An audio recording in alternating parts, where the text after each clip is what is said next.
हाँ जी मित्रों, नमस्कार। मैं हिंदी प्रवक्ता राजबाला आपका अपने YouTube चैनल हिंदी साहित्य समीक्षा पर स्वागत करती हूँ। आज का हमारा विषय है रीति काल के ही तीसरे कवि, जिनका नाम है कुमार मणि। कुमार मणि भी क्या है, चिंतामणि और कुलपति मिश्र की ही परंपरा के कवि कहे जाते हैं। और ये भी क्या है, सर्वांग निरूपक कवि हैं और इन्हें ध्वनि रसवादी आचार्य कहा जाता है। तो लिख लीजिए, ये क्या है, सर्वांग निरूपक कवि है। ये क्या है, ये सर्वांग निरूपक कवि है। और कैसे हैं ये, ध्वनि रसवादी आचार्य है। क्या है ये, ध्वनि रसवादी आचार्य है। ठीक है। और अगर हम बात करें इनके जन्म की, तो इनका जन्म जो है वो 1665 के आसपास इनका जन्म माना जाता है। कहाँ हुआ इसके विषय में कुछ दिया नहीं हुआ, तो इनका जन्म 1665 ईस्वी के आसपास माना जाता है। और मुख्यतः क्या है, और ये किसी राम नरेश के आश्रय में रहते थे। आश्रयदाता कौन थे इनके, राम नरेश।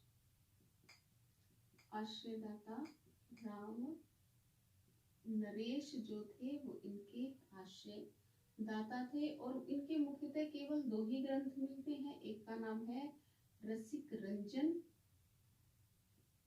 और दूसरे का नाम है रसिक रसाल।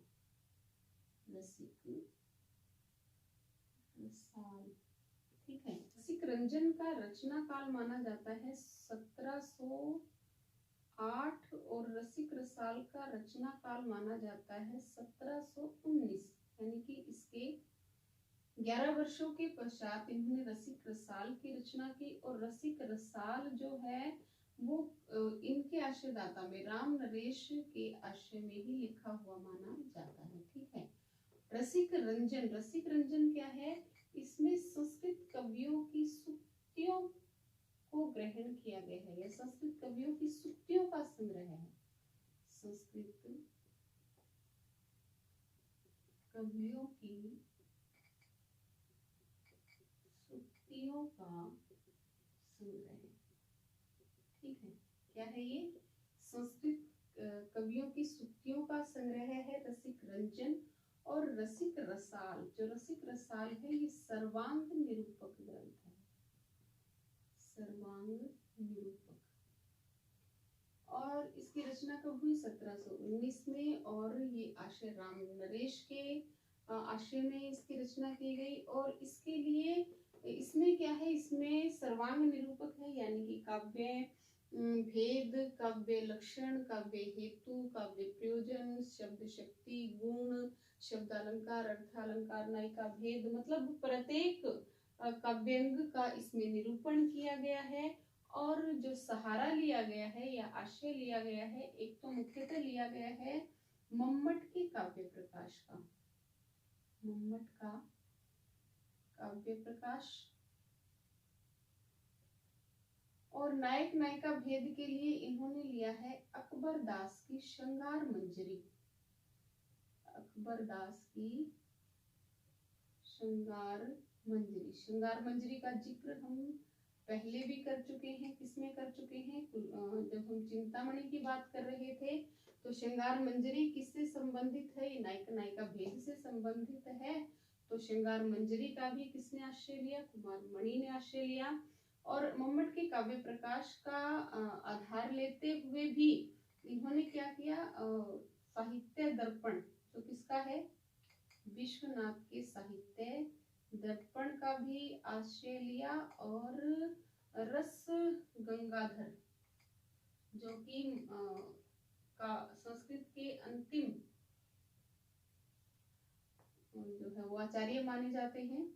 बरदास की श्रृंगार मंजरी और साहित्य दर्पण का इन्होंने आश्रय लिया। और साथ ही साथ पंडित राज जगन्नाथ दास की जो रचना है जिसका नाम है रस गंगाधर, उसका भी इन्होंने आश्रय लिया। परंतु एक बात है कि इन्होंने कहीं पर भी मम्मट के काव्य प्रकाश का अंधानुकरण नहीं किया, बल्कि इन्होंने कुछ नवीनता का भी परिचय अपनी रचनाओं में दिया है। और अगर हम इसके काव्यत्व की बात करें तो ये एक बहुत अच्छे और उच्च कोटि के कवि माने जाते हैं, यानी कि कुलपति मिश्र की भांति नहीं कि आचार्य तो अच्छे हैं परंतु कवि अच्छे नहीं है। कुलपति जो कुमारमणि जो है वो बहुत अच्छे कवि भी थे। सरल और साधारण भाषा में इन्होंने बहुत सुंदर काव्य की रचना की है। और डॉक्टर नगेंद्र तो मानते हैं कि इनके काव्य को पढ़ करके जो मतीराम और पद्माकर हैं उनके काव्य की याद आ जाती है। तो इस प्रकार का और इतना अच्छा इन्होंने काव्य निरूपण किया है, यानी कि बहुत अच्छा इन्होंने काव्य रचा है। ठीक है, तो ये थे कुमारमणि। बहुत संक्षिप्त सा इनका जो है वो रचना काल रहा है। रचनाएं इनकी 2 ही हैं, ज्यादा नहीं है, परंतु परीक्षा की दृष्टि से महत्वपूर्ण है, तो इनको आप नोट कर लीजिएगा। मिलते हैं अगले व्याख्यान में रीति काल के